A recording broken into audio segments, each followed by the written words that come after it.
আসসালামু আলাইকুম সবাইকে। আজকে আমি শেয়ার করব নতুন পদ্ধতিতে খুবই সহজে চিতই পিঠা রেসিপি। সাথে থাকছে অনেক টিপস। তো চলুন শুরু করি।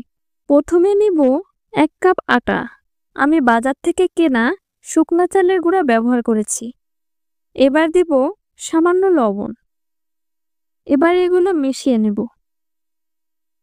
এবার দিব পানি। পানিটা বেশি গরম না, আবার বেশি ঠান্ডাও না, একদম কুসুম গরম পানি।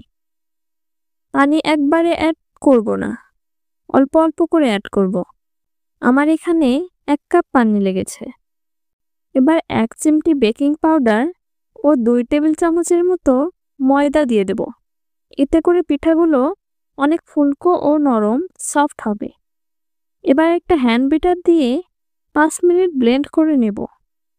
এতে করে ব্যাটারটা একদম ছিদ্রযুক্ত ও পারফেক্ট হবে। এবার চুলায় 1 ঘন্টা প্রিহিট করে নিয়েছি মাটির খোলাটা। একটু তেল ও পানি মিশিয়ে ন্যাকড়া দিয়ে মুছে নেব, যেন পিঠাগুলো লেগে না যায়। এবার ব্যাটারটা থেকে একটা গোল চামচ দিয়ে একটু একটু করে দিয়ে দেব। এবার ঢাকনা দিয়ে ঢেকে দেব ও অপেক্ষা করব 3 মিনিট। এবার ঢাকনা তুললে দেখব পিঠাটা হয়ে গেছে। চুলার আঁচ মাঝারি রাখতে হবে। এবার একটু মুছে দেব।